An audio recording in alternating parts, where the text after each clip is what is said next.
Hello everyone, कैसे हो साहब? बढ़िया साहब। आज की इस शानदार क्लास को शुरू करते हैं। ये क्लास है क्लास 10th की, बहुत ही इम्पोर्टेंट क्लास होने वाली है, जिसमें प्रश्नावली 2.2 को कंप्लीट करेंगे और साथ में इसके कुछ परिचय है, थोड़ा एक ही टॉपिक है उसे कंप्लीट करेंगे। नाम है बहुपदों के शून्यक तथा गुणांकों के बीच संबंध। तो देखिए, ये बहुत ही टॉपिक है और इससे लगभग 1-2 मार्क्स का आता है, ज्यादा नहीं आता। तो एक मार्क्स को ही जुड़ाकर हम एक बड़ा मुकाम हासिल कर सकते हैं। इसलिए हमें हर एक अंग को बटोरना होगा।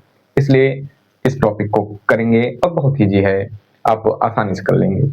देखिए कि क्या है बहुपदों के शून्यक तथा गुणांक। हमने पहली प्रश्नावली पर शून्यक पढ़े, वहां पर शून्य कैसे निकालते हैं ये हमने कंप्लीट कर लिया था। अब यहाँ पर देखिए क्या है कि यहाँ पर गुणांक, बहुपद जो दिया होगा उसके गुणांक और शून्यक हम निकालेंगे, तभी हम उनके बीच संबंध निकाल पाएंगे। तो पहले तो हमें शून्यकों का योग तथा शून्यकों के गुणनफल का फार्मूला पता होना चाहिए। तो देखो मैं लिखता हूँ, बहुत इंपॉर्टेंट है, उन्हीं दोनों पर बेस्ड है ये प्रश्नावली। ओके, तो पहला क्या है, शून्यकों का योग। ये जो है, ये देखिए क्या है, जैसे कि ये है अल्फा, शून्यक को हम अल्फा, बीटा और गामा से प्रदर्शित करते हैं, ध्यान रहे। ओके, रैखिक को अल्फा एक वो क्या शून्यक मिलेगा और द्विघात में 2 शून्यक और त्रिघात में 3 शून्यक मिलते हैं। ओके, तो एक शून्य के लिए अल्फा, और देखो इसमें क्या है, त्रिघात में हमें 3 शून्यक मिलेंगे, तो उसमें अल्फा, बीटा और क्या है गामा, तीनों का जिक्र होगा, लेकिन द्विघात में अल्फा और बीटा का, और यहाँ पर रैखिक है नहीं, इसलिए तो अल्फा प्लस बीटा और त्रिघात का भी नहीं है। ओके, तो हमें सिर्फ अल्फा और बीटा 2 लेना है। तो अल्फा प्लस बीटा योग माइनस b/a।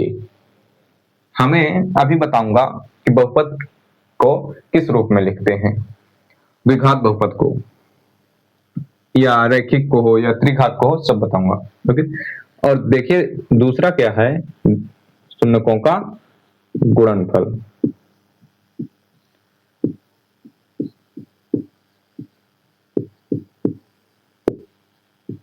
शून्यकों का गुणनफल अल्फा बीटा क्या है कि C/A होता है। ओके, हमें ये 2 सूत्र बहुत ही इंपॉर्टेंट है इस प्रश्नावली के लिए। इसी फार्मूले पर ये पूरी प्रश्नावली बेस्ड है। ओके, तो ये बहुत जरूरी हो जाती है ये फार्मूले। अब यहां पर मैं बताता हूं कि बहुपद रैखिक हो, द्विघात हो या त्रिघात हो, इनका एक प्रकार से कहें संक्षिप्त रूप कैसा होता है। देखिए रैखिक के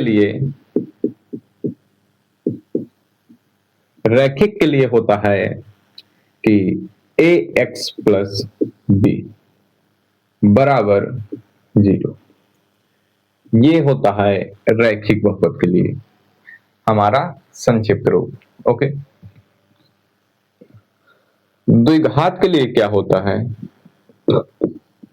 आप 0 लगाओ बराबर के बाद या ना लगाओ, कोई दिक्कत नहीं होती। ओके, द्विघात के लिए क्या होता है, ax² plus bx plus c, या 0 लगाओ या ना लगाओ, पहले भी बता दिया हूं। ओके, ये होता है। और त्रिघात के लिए क्या होता है, त्रिघात के लिए क्या, ax³ plus bx² plus cx plus d, ये हमारे रूप होते हैं। ओके, हालांकि ऐसा नहीं है कि यदि ये नहीं है तो वो द्विघात नहीं होगा, मतलब ये संक्षिप्त रूप होता है। नहीं तो यदि ऐसा है कि 3x² + 5 ऐसा कुछ है, तो ये भी द्विघात बहुपद है, ध्यान रहे। क्यों? क्योंकि जिस बहुपद की घात या कह दें अधिकतम घात हो 2 हो यदि, तो वह द्विघात बहुपद कहलाता है। ओके, तो इसमें क्या है, 2 है, लेकिन ये संक्षिप्त रूप है। अब आते हैं हम अपने मेन टॉपिक, क्या है, बहुपदों के शून्यक तथा गुणांकों के बीच संबंध। तो ये तो हमारा फार्मूला हो ही गया। अब आते हैं किसमें, अपनी प्रश्नावली पर। और उससे पहले मैं एक उदाहरण बताऊंगा और उसे लगा कर, ओके, तो करते हैं नेक्स्ट उदाहरण। फर्स्ट उदाहरण है, क्या है, x² + 7x + 10। ये हमारा उदाहरण है। देखिए क्या है, 7x, x² + 7x + 10। हमने क्लास 9th में फैक्टर पढ़ा थे, गुणनखंड। तो इसके हमारे फैक्टर बनते हैं, तभी हमें शून्यक प्राप्त होगा।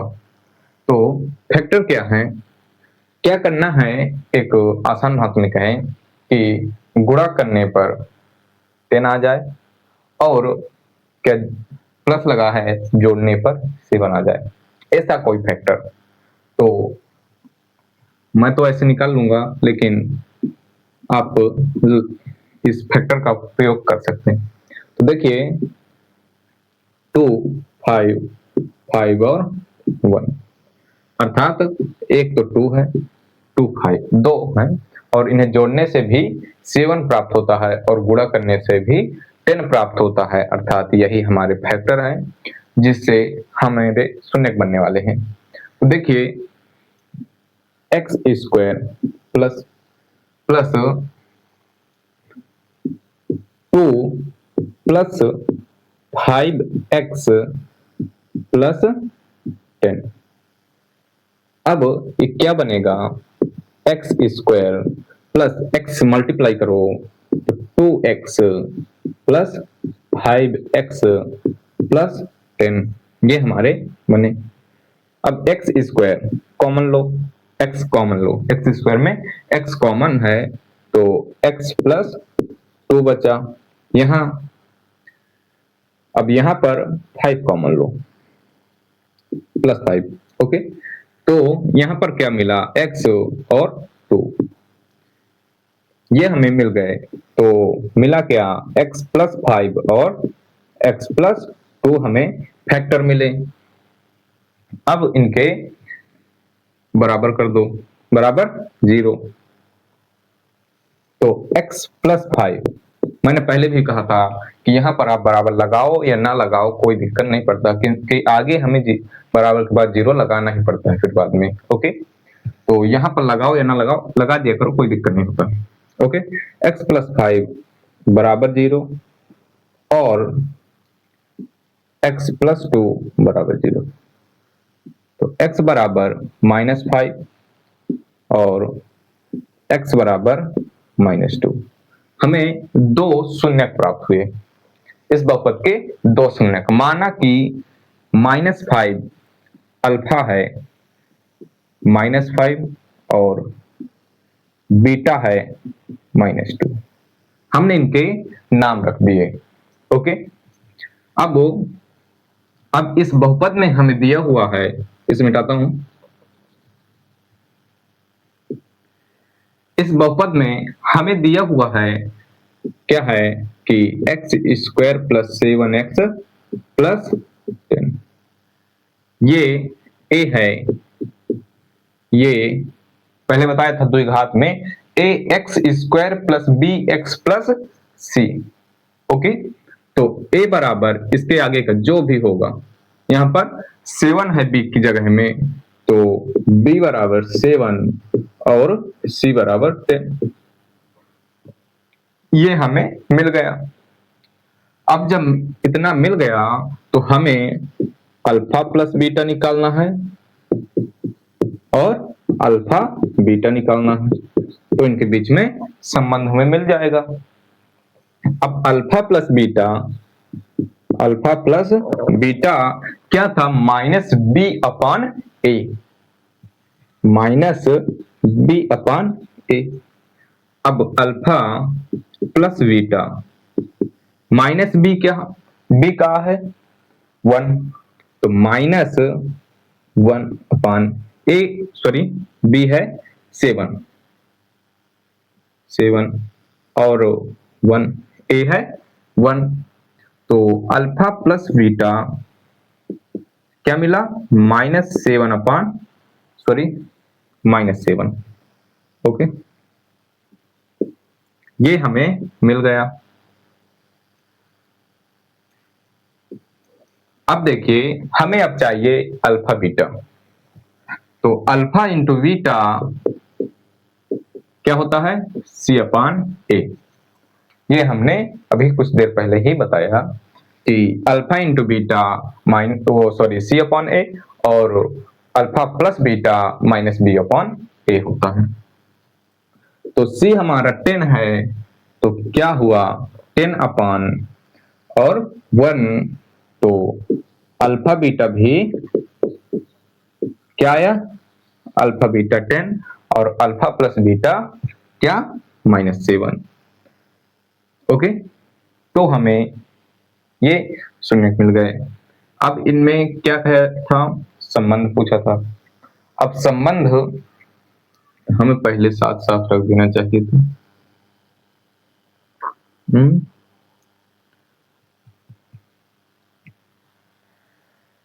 यहीं पर रख देना चाहिए था अल्फा का मान और बीटा का मान,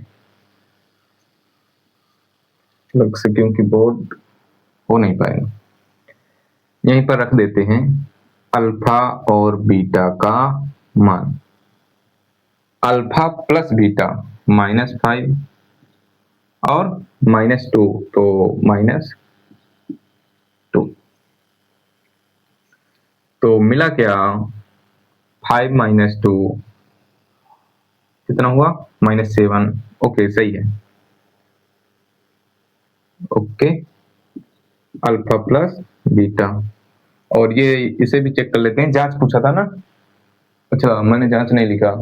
मान लो कि इनके शून्यक भी ज्ञात करना है और इसकी जांच भी करनी है, सत्यता की जांच लिखा होगा वो भी आता है, इसलिए इसे मैं चेक कर रहा था, लेकिन अलग से करना चाहिए। यहाँ पर करता हूँ। ओके यार, ओके, तो अल्फा का मान रख देना है, बीटा का मान रख देना है। यदि इसके बराबर आ जाए तो सही है, यदि ना आए तो गलत है। तो रख देते हैं -5 और -2 बराबर -7, तो कितना मिला -7 बराबर 7, अर्थात आंसर सही है। और इसमें देखिए अल्फा का मान है क्या है -5 मल्टीप्लाई -2 बराबर 10, तो इसका ये प्लस हो जाएगा, तो 5 10 10, अर्थात ये भी सही है। हमारी सत्यता की जांच भी हो गई। ऐसे करना है हर क्वेश्चन। जिसमें अब आते हैं हम अपनी प्रश्नावली पर, जो बहुत ही इजी है। अब तो मुझे लगता है कि पहला आपने क्वेश्चन कंप्लीट ही कर लिया होगा, क्योंकि और दूसरा बचा हुआ है जिसमें शून्यक और क्या गुणांक दिए होंगे, उनसे बहुपदों ज्ञात करना है, इसी का उल्टा कर देना है। वो भी जी है, लेकिन उसका भी एक बताऊंगा। तो एक उसका भी उदाहरण बताता हूँ, फिर अपनी प्रश्नावली पर आते हैं। ओके, तो शुरू करते हैं। हमारा नेक्स्ट उदाहरण क्या है, कहता है उदाहरण नंबर 4 कि दिया हुआ है अल्फा प्लस बीटा योग दिया हुआ है -3 और क्या है गुणनफल दिया हुआ है 2 दिया हुआ है। अब इससे हमें बहुपद का निर्माण करना है। कैसे करेंगे? अब देखिए हमने कुछ देर पहले अल्फा प्लस बीटा का सूत्र और अल्फा बीटा का सूत्र बताया था। अब जब हमें इनके सूत्र पता है तो इनका उपयोग करेंगे ना। तो इनका उपयोग क्या है कि अल्फा प्लस बीटा बराबर -3 बराबर -b/a। हमने सूत्र पढ़ा था कि अल्फा प्लस बीटा बराबर -b/a। ये हमने सूत्र कुछ देर पहले पढ़ा था। अब इसे हल करेंगे तो -b/a बराबर -3। अब आप नहीं, पहले उसे भी लगा लेता हूँ फिर बताता हूँ। अल्फा बीटा बराबर 2 बराबर C/A। तो C/A 2 मिला, ये मिला। ओके, अब इसमें क्या करना है आपको, ये यूनिक दिमाग, अच्छे से दिमाग लगाना बहुत इंपॉर्टेंट है। अब इस पर आप कुछ भी रख दीजिए। कहां पर रखना है, यहां सगले नहीं रख देना, कहां पर रखना अभी बताता हूं। आप एक ही स्थान पर कोई भी आए, आपको सिर्फ एक के स्थान में, ना कि बी और सी, किसी में नहीं, एक के स्थान पर आपको कोई भी संख्या रख देना है। 1 2 3 4 5 कुछ भी रख दीजिए तो आपको एक बहुपद का मिल जाएगा। ओके, कैसे? अब देखिए, यहां पर करता हूं। हमने अभी ही कुछ टाइम पहले बताया था क्या कि द्विघात बहुपद क्या होता है, ax² plus bx plus c के रूप का होता है। बहुत ही इंपॉर्टेंट बात। ओके, इसे याद रखना। रैखिक, द्विघात और त्रिघात, इन तीनों के एक समान सूत्र याद रखना। यही है ax² plus bx plus c, ये इन रूपों का होते हैं। द्विघात बहुपद इस रूप का होता है। अब इस रूप का होता है तो अब मैंने अभी बताया कि एक स्थान पर कुछ भी रख दीजिए, करते हैं। अब माना कि a बराबर, माना कि a बराबर 1। ओके, अपने से माना है तो -b/1 बराबर -3, -b/-3 ये तो गया, तो b क्या मिला, 3। अब इसी तरह है c पर c/1 बराबर 3, तो c भी क्या मिला, सॉरी 2 है, 2, तो c क्या मिला, 2। तो अब हम इस पर रख देंगे, इस रूप पर रख देंगे जो द्विघात समीकरण का है।